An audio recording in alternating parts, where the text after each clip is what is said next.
Welcome to the Life Makeovers podcast. My name is Cindy D. Whitmer, and I am the Midlife Makeover Coach, helping you turn your midlife into your best life, one step at a time. Through powerful conversations, my own midlife roller coaster story, and over 3 decades of helping people transform their lives through counseling and coaching, I am on a mission to help you create your own definition of success and happiness. Thank you for being here. Hey everybody, welcome to the Life Makeovers podcast. So happy to have you here. I've been studying confidence for years and years and years because I think it is a foundational quality for all of us to have the lives that we really, really want. And it's that feeling of self-assuredness, self-assurance. You have a real belief in your ability to do something, or a real belief in the qualities that you want to have, right? That you can create those qualities. And so anyway, I've been reading different books and studying different things around confidence for years, and just came across a new one recently, the Confidence Code.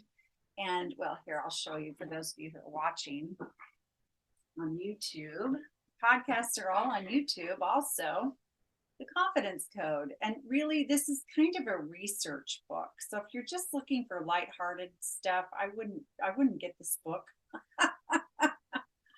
But if you want to hear, well, the subtitle tells it all: the science and art of self-assurance, what women should know. So the Confidence Code by Katty Kay and Claire Shipman. And it's an interesting read. It really is. But I want to talk to you about what they called the confidence killers. Confidence killers. So these are things that just kill your confidence, right? That's why they're called confidence killers. And I think women tend to be masters at these things. So just ask yourself how many of these you've participated in, or how often you are participating in these things, and begin to make the connection. Wow, when I do this, do I feel less confident? When I drop doing this, do I feel more confident? That kind of thing. So number one is overthinking.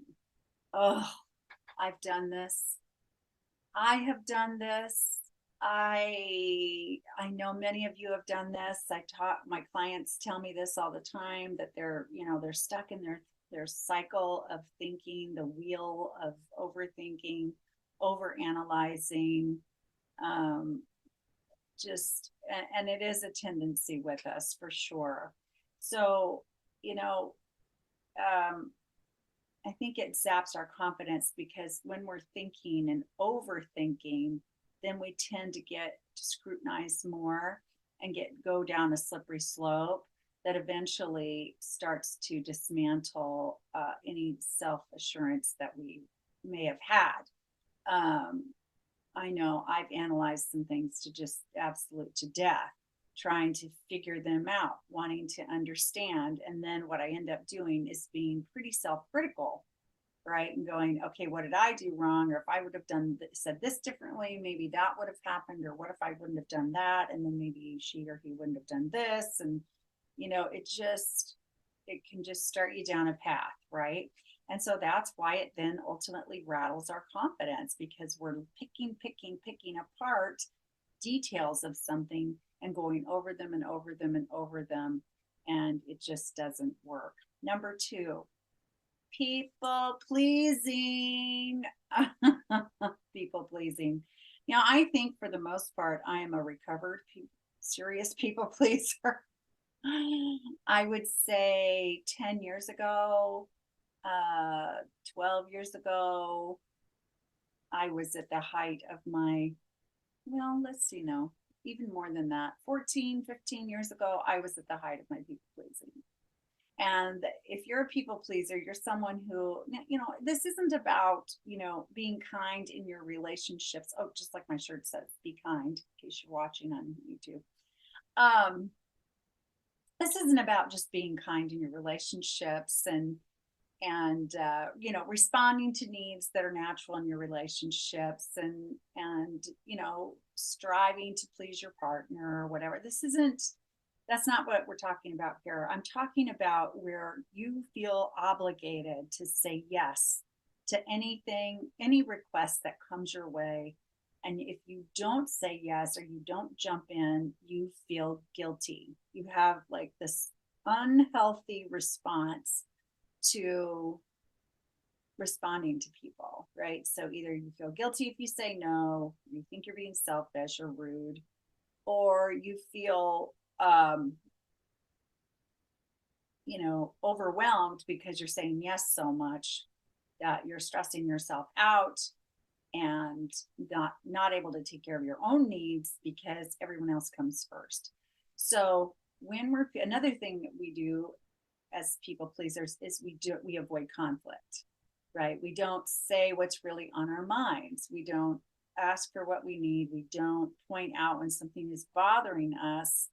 And so when you avoid conflict in relationships, you really are not having a relationship based on integrity.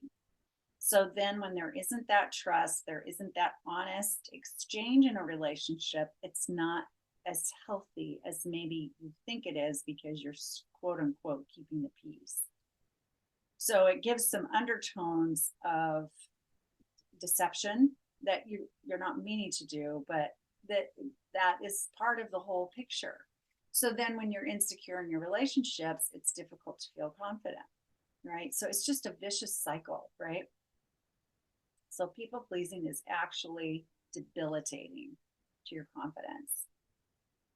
Number 3, inability to let go of mistakes or things you consider failures, anything in that category. When you cannot let go of what you view as things you've done wrong, things you should never have said, things you regret. When you can't let them go, you are compromising your confidence as well, because you're focusing on what you think you've done wrong, where you think you've been inadequate, where you think you've been just on a wrong path or whatever. And so, of course, that's going to rattle your confidence. It's going to make you go, yeah, well, I'm not that great. I shouldn't have done that. Shame on me. Guilt, guilt, guilt, regret, regret, regret. And any kind of negative energy like that takes away from confidence. Because feeling confident is a very positive kind of energy to feel. And then number 4, here it comes, perfectionism. Perfectionism. What is it about people that they think they have to be perfect? Where did we get that idea that that's even possible? It's actually not even possible to be perfect. I just said to my group coaching group of women the other night, perfectionism is located in one place, and that's as a word in the dictionary. Other than that, it doesn't exist anywhere, right? Because ask yourself for a second, if I was perfect, what would I be like? If I looked perfect, what would I look like? If my body was perfect, what would it be shaped like? If my bank account was at the perfect amount, what would that be? If my job was perfect, what would it be? If my marriage was perfect, what would that look like? If my kids were perfect or my grandkids were perfect, well, probably most of you grandmothers think your grandkids are perfect. That's kind of a grandma thing, isn't it? But anyway, you know what I'm saying, right? If your home is perfect, if your home is perfectly clean, what does that look like? If the project you completed at work was done perfectly, what would that look like? And none of you could define that, right? Not really. And my idea of perfect might be very different from your idea of perfect. So anyway, perfectionism and thinking you need to be perfect and striving for perfection is like asking yourself to fail, repeatedly. The standard is too high. It's undefinable. It's out of reach. It's not fair to you at all. So if, and then what happens with a lot of people, a client of mine was just sharing her experience of this with me last week.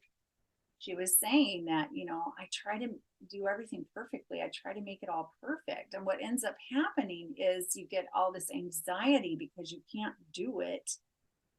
And often in that, we freeze as people. Like when we get really stressed out, there's a lot of responses to overwhelm and so forth. But one of the responses is freezing.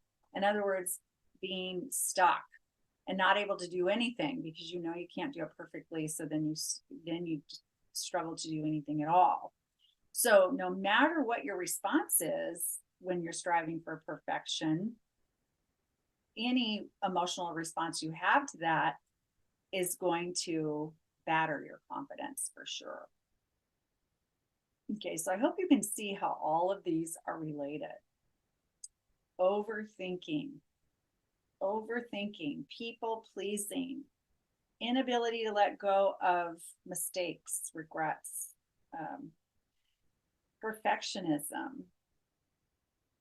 So let's go back and talk about each one of these, okay, for a second, and see what we can do instead. Okay, so if you find yourself spiraling in a cycle of overthinking, okay, I want you to dial it down a little bit for yourself by doing this. Ask yourself, what is most important about this subject that's on my mind? Like, what's the most important piece of this? Let's say that you're, what's a good example? Let's say that you are, you had an interaction with someone and they said something that, or you said something that it appeared it bothered them, but they didn't say anything about it. And then you leave the meeting or whatever, and you're sitting there going over it in your mind. Oh gosh, maybe I shouldn't have said that. I said that, but what I meant was this. Or I wonder how she took what I said. Did she think I said this, or did she think I said that? And if she thought I said that, then what is she going to do with that information? What if she tells, our other friend? Or what if, she stops talking to me now? Or, oh, maybe I should apologize. Well, wait a minute. Maybe she doesn't think I did anything wrong. And wait a second, I didn't mean anything in the first place. And okay. So instead, stop yourself. Try to get yourself back on track a little and go, okay, what do I think is most important to grab from this situation? And if you think you said something offensive or you're concerned you were misunderstood, fine. If you want to try to reconcile the situation, even though you don't even know if there's something wrong on the other end with the other person, right? Because you're just overthinking right now. You could contact the person and say, hey, the other night when I said this, I walked away from that conversation concerned that you might have been upset by that, or maybe it was confusing what I said. And I just wanted to call and give some clarifications if you're willing to listen. And then share with the person what you wish you would have said, or how you wish you would have said it, or what you really meant. And hopefully that'll just clear the air right there. Now, if the person's not talking to you for some reason or refuses to have a conversation, then whose problem is that actually? That means it's their problem, and you don't have to take it on. You don't have to go over it and over it and over it and over it in your mind just because they are still processing. Okay? So in other words, when you've done something or you think you've said something or whatever, instead of belaboring about it, losing sleep over it, quickly get to the heart of the matter for yourself, and then go make amends or go give clarification or do whatever you need to do to clean it up. Whatever you can do to clean it up on your end, and then let it go. Okay? Uh, if you're overthinking trying to guess what someone else is thinking about something, just stop yourself and ask them.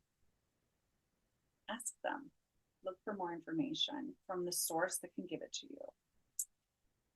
With the people pleasing, I've taught you before about absolute yeses and enlightened nos, but let's review in case you haven't heard me talk about this before.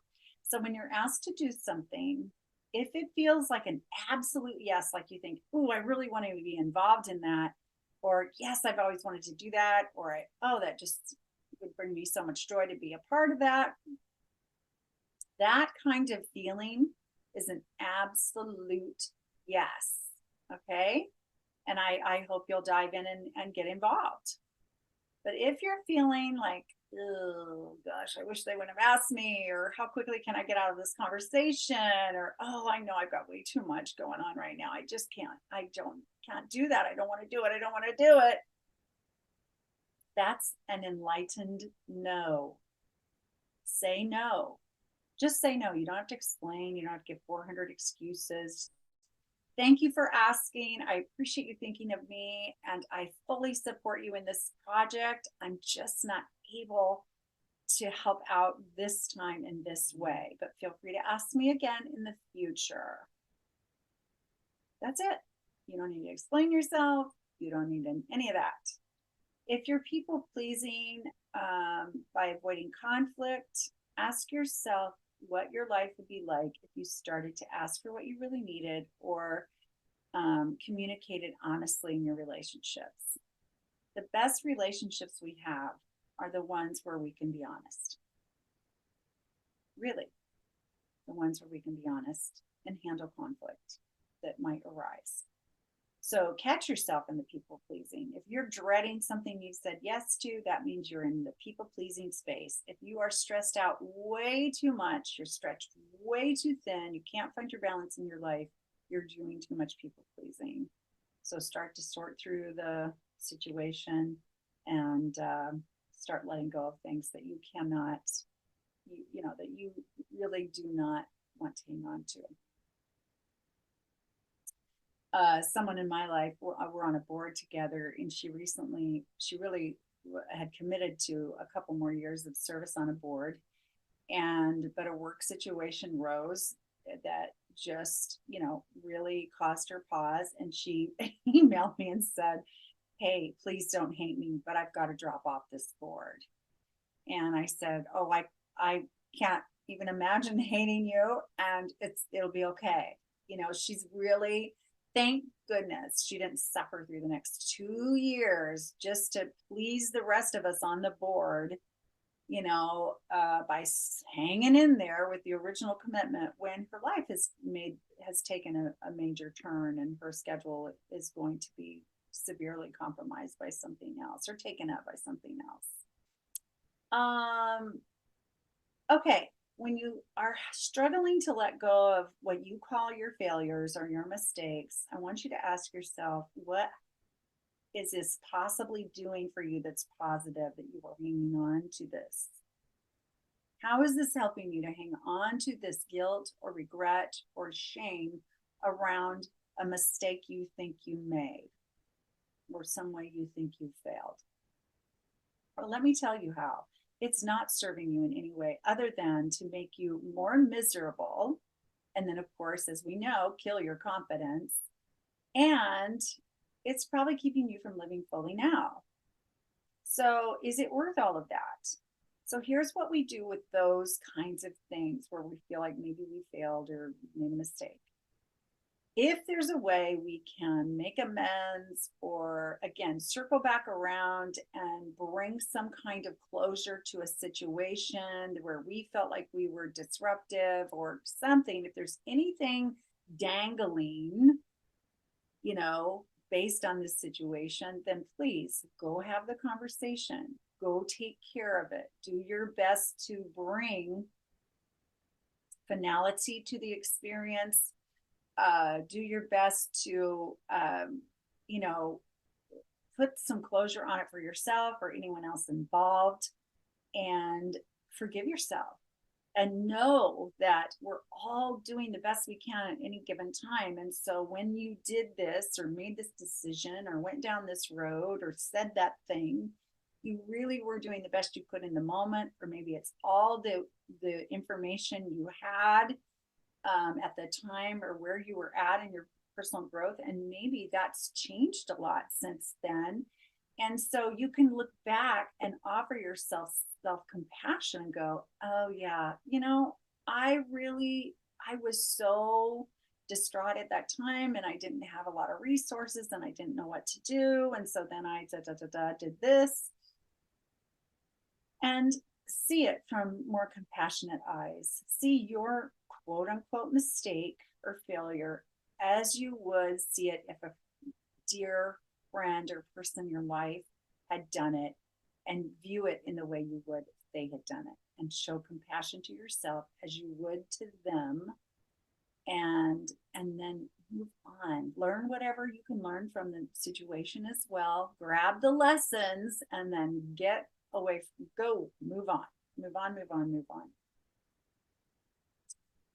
And perfectionism, again, what if we shift from, what my friend Jay Pryor says, progress, not perfection? What if we used Jay's approach and thought about life in terms of progress? Like, how can I make progress on this project? How can I make progress on my health issue? How can I make progress on the speeches I'm giving and improve upon them, instead of just, how can I make it perfect? How can I make it perfect? How can I be perfect? How can I show up perfect? Okay. So those are some ways to work through and work around those confidence killers, so you can, begin to manage those differently, so your confidence has room to blossom even more in your life. So I hope that was helpful. Another way to build your confidence is to get some coaching support. And I have private and group coaching programs. The group coaching program that's going on right now is just absolutely thriving and really, really wonderful. And I would love to see you get involved in that if you can, and are, interested in being with a supportive group of women in midlife. The door in starts with a conversation with me, because I'm in charge of the whole shebang here. I'm a one-woman show, basically. Well, and I have a fantastic virtual assistant, really a business assistant, Darlene. But anyway, in terms of the coaching programs, I run all of those. And so I need to have a conversation with you to see if what your needs are really something I can serve you in, to see if, for us to have a conversation, for us to get to know each other a little more deeply, so you can know and I can know if we're a good match, personality wise and work wise and so forth.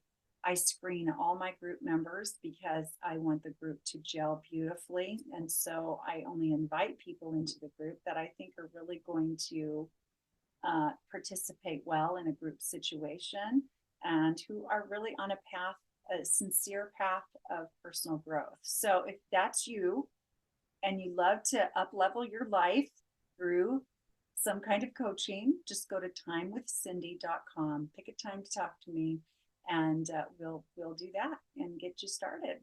All right, everybody, have a great rest of the day, and I'll talk to you again soon. Bye.